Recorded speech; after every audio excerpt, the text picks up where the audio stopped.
Hey guys, welcome back to my channel. My name's Emily and today we're going to be doing a long-awaited April kind of reading wrap-up, I guess we could call it. I'm not going to really go into too much detail. This will actually probably be a very quick video, but I just wanted to let you know how Realmathon went. I didn't really keep track for Magical Readathon, so we're not going to go over that. And I kind of failed at Old School April, so unfortunately there's not going to be a vlog for that. I'm very sorry. But I will explain as I go over the books I read. So the first book I read for Old School April was actually the very last day of March, because we could kind of read from like a certain point forward, and that was The Whispering Dead. I'm gonna have pictures of how I kept track of what the books were counting for and the points and everything in my journal, so you will see those probably maybe here. So I read The Whispering Dead by Darcy Coates. I really enjoyed it. I gave it 4 stars. Definitely want to continue on with the series. Then I read The Beast Hunters by Krista Lende. Really enjoyed this. I was very surprised at how much I loved this book. I gave it 5 out of 5 stars, and I was going to continue on to the second book, but I definitely think I want to do a reread of the first book and then like binge the rest of the series. Then I listened to an audiobook, and that was Welcome to Dead House. I gave it 3 stars. This is by R.L. Stine. I read this for Old School April. It was okay. It was about what I expected it to be. I then watched the episode that is based off of this book and still enjoyed it. It was pretty good. Followed the book for the most part, so nothing really to say there. Then I read The Thief Who Pulled on Trouble's Braids, which was Michael McClung, I think. I enjoyed this book. It wasn't a new favorite. I can't pinpoint what about it had me not giving it a full 5 stars, but I did give it like a 4.5. Still really enjoyed it. Still really want to check out the other books, but it's not like a high priority for me right now. Then I read Along the Razor's Edge, which I did listen to the audiobook as I was following along, and I like to describe the female main character of this book as a badass with anger issues, because Eska definitely has badass anger issues going on throughout this whole book. Really enjoyed it. Kind of like The Thief Who Pulled on Trouble's Braids, there was just something that wasn't quite a 5 star, so I did give it a 4 star, but I do really want to continue, but I'm not sure when I'm going to get around to picking up the next books.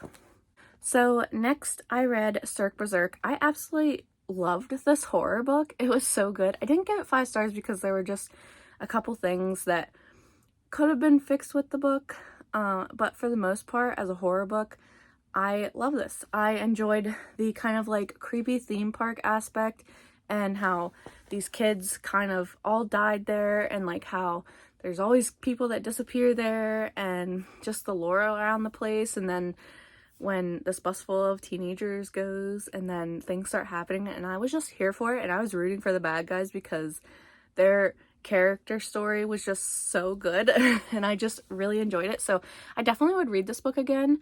I kind of wish I owned it. I might have to rectify that soon. But I did give it 4 stars. So the next 3 books put me in a sort of slump for the rest of the month, basically. So the first book was Daughter of No Worlds. I love this book. This is by Carissa Broadbent. Her books have been getting really hyped up, and this was the first one I heard about. I think this is her first trilogy, so I wanted to read this book. I was going to continue and go straight on, but I was trying to do a vlog of reading popular fantasy romance books, and so I stayed true, and I had only read the first book of this, which I gave 5 stars. Then I jumped into From Blood and Ash, which I have the audiobooks for all the books that are out.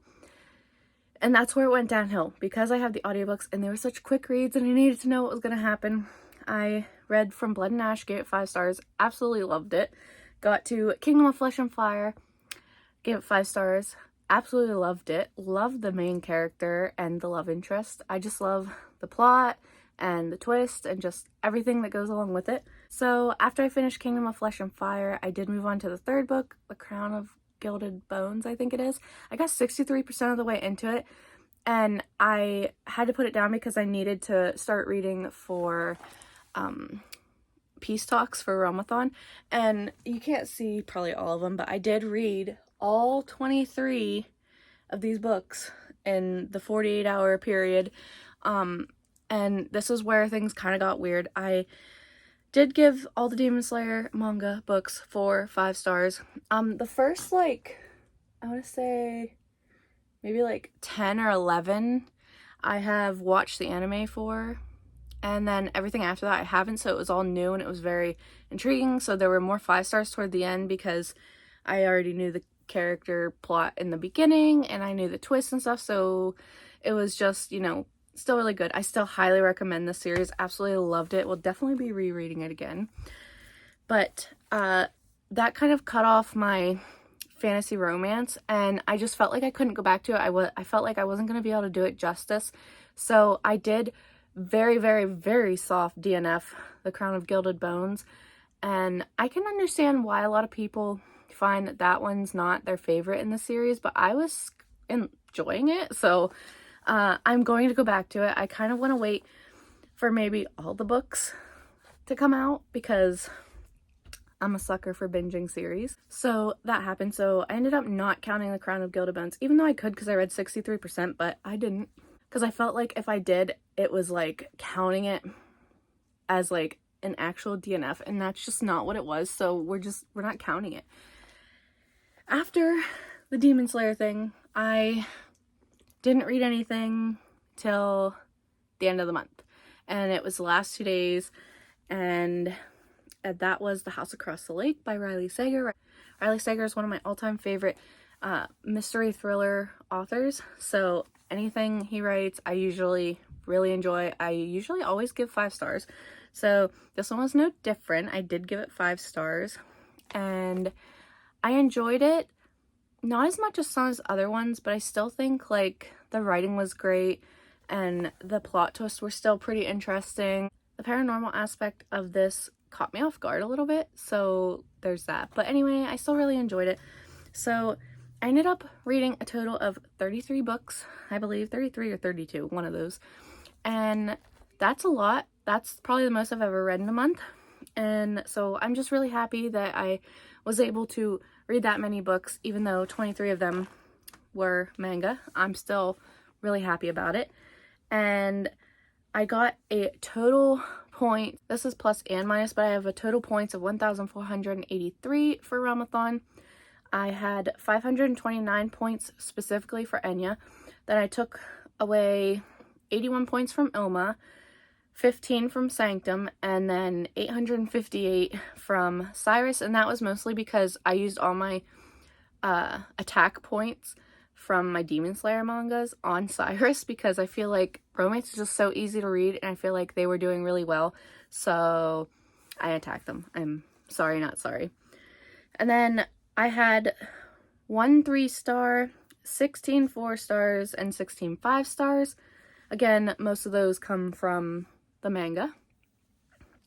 But overall, I had a really good reading month with mostly 4 and 5 stars, which is great. We love it. I love to see it. Honestly, one of my better reading months that I've ever had.